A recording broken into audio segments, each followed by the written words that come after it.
देखिए, जो 2024 का जो चुनाव है, भारतीय जनता पार्टी की ये एक प्लानिंग है कि किस प्रकार से लोकतंत्र को खत्म किया जाए। क्योंकि यदि ईवीएम मशीन ये चलती रही, इसी पर चुनाव होता रहा और बैलेट पेपर से चुनाव नहीं हुआ, तो मैं समझता हूँ स्वतंत्रता खतरे में, संविधान खतरे में, लोकतंत्र खतरे में और भारत की जनता खतरे में। जब तक ये आरएसएस रहेगी, जब तक ये भारतीय जनता पार्टी रहेगी, भारत की जनता चाहती निष्पक्ष चुनाव हो। क्योंकि प्रत्यक्ष को प्रमाण की आवश्यकता नहीं है, सच्चाई से चुनाव हो, निष्पक्ष चुनाव हो और देश की जनता परिवर्तन चाहती है, बदलाव चाहती है।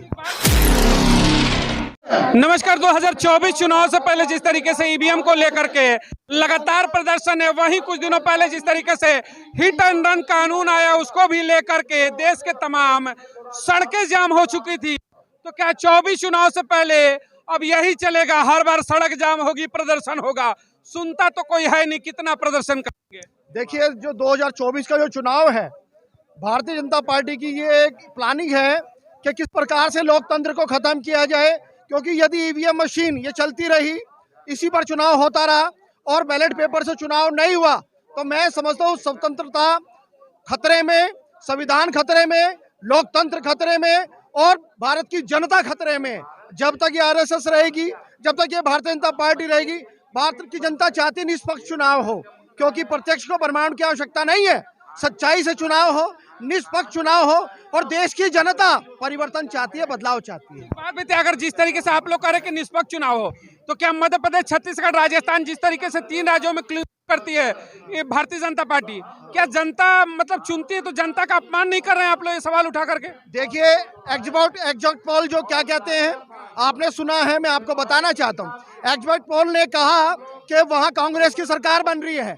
मैं कांग्रेस का हिमायती नहीं हूँ, मैं भाजपा का खिलाफ नहीं बात कर रहा, मैं लोकतंत्र की बात कर रहा हूँ, कॉन्स्टिट्यूशन की बात कर रहा हूँ, मैं उस क्षेत्र की बात कर रहा हूँ, मैं उस राज्य की बात कर रहा हूँ जहाँ 2 योजनाओं में कांग्रेस की सरकार थी और वहाँ की जनता, वहाँ का एग्जैक्ट पोल जो मीडिया से कह रहा था कि हम कांग्रेस को जिता के लाएंगे, तीसरी बार भी कांग्रेस आएगी, लेकिन कौन आया वहाँ? भारतीय जनता पार्टी की सरकार।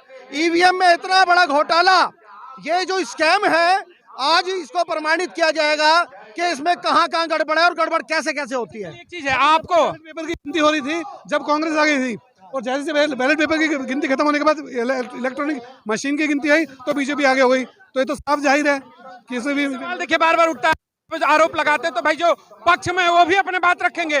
वो कहते हैं कि जब आप हिमाचल जीते हो, कर्नाटक जाते हो, तब तो कहते हो कि बजरंगबली ने आशीर्वाद दे दिया, हारते हो तो कहते हो ईवीएम बेवफा हो गई। तो ईवीएम कब बेवफा होगी? मैं ये कहना चाहता हूँ आपसे, पूरे देश में नरेंद्र मोदी हो रहा है। मैं उन अंधभक्तों की बात नहीं कर रहा, लेकिन मैं उस देश की जनता की बात करता हूँ जिसको रोजगार नहीं मिला, जिसको व्यापार नहीं मिला, जिसको सरकारी नौकरियां नहीं मिली। आज भी कई राज्यों में, भारत के राज्यों में आप ऐसा देखें कि आज भी लाइन लगा के राशन लोग ले रहे हैं, आज गरीबी से जूझ रहे हैं, आज उनके जिस्म पे कपड़ा नहीं है, उनको रोजगार नहीं है, उसके घर पे राशन नहीं है। तो किस प्रकार की सरकार चला रहे हैं हम लोग? उसके बाद भारत की जनता क्यों रिपीट करेंगे नरेंद्र मोदी को? राम की सरकार है, राम राज्य की सरकार है। वो भी तो देश में रहते हैं भाई, रहेंगे आराम से। कैसे रहेंगे? अगर देश तो हिंदू राष्ट्र बनेगा, सुन लीजिए। क्यों बनेगा? नहीं, क्यों बनेगा? बाबा कहते हैं, बाबा नहीं, उससे कहने से कुछ नहीं होता। देश पूरा है, यहाँ हिंदू, मुस्लिम, सिख, ईसाई सब रहते हैं। यहाँ पे अगर मंदिर बनेगा तो मस्जिद में बनाओ, गुरुद्वारे में बनाओ। तो बनाते ये क्यों बनाते रहते? जगह दे दी, क्या बनाए? राम मंदिर के बनाने के जगह। मोदी जी इतने बड़े हो गए, राम को इतना छोटा कर दिया, उसको हाथ पकड़ के लेके जा रहे हैं कि हम जो राम को लाए हैं उनको राम के आगे कैसे टिकेगा विपक्ष? राम के विपक्ष नहीं टिकेगा, इस देश की जनता टिकेगी।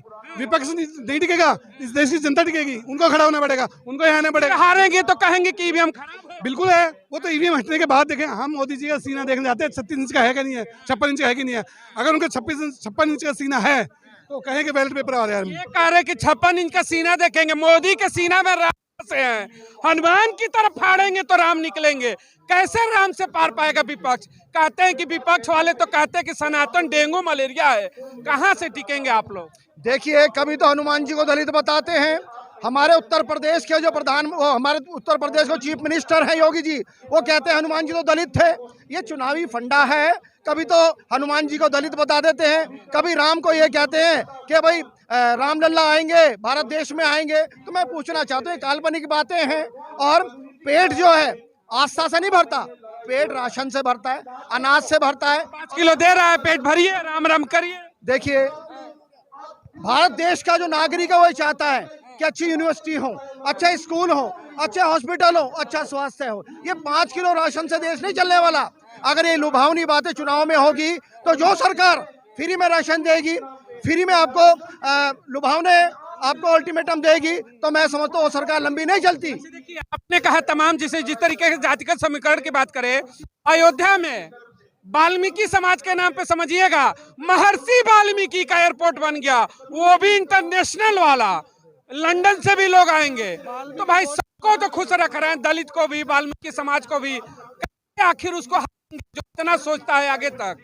देखिए, वाल्मीकि भगवान महर्षि वाल्मीकि के हवाई अड्डे के नाम से अगर भारतीय जनता पार्टी दलितों को लुभाने की बात करती है, वाल्मीकि को लुभाने की बात करती है, तो Valmiki community is not illiterate. वो एक पढ़ी लिखी कम्युनिटी बन गई है।